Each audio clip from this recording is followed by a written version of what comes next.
সুখী পরিবার। রচনা বিশ্বনাথ বোস, পল্টু।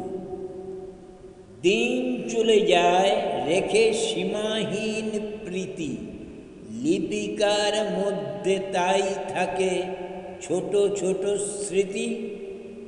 নন্দিত মুখে লাজ সুখে স্বামী পুত্র সাথে বধূ ওই ভ্রমণে চলে। ধিকে ধিকে বুক যে তার মধুর বারতায় কত ভালোবাসার কথা বলে। থর থর গমন যে তাদের পুত্র করে স্বামী তার সাথে চলে বধূ।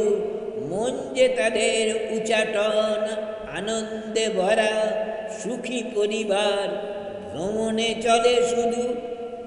শিল্পের মাধ্যমে শিল্পী তৈরি করে এক সুখী পরিবার। সমগ্র জগতে এই শিল্পের তুলনা নাই আর। রচনা ও পাঠ বিশ্বনাথ বোস, পল্টু।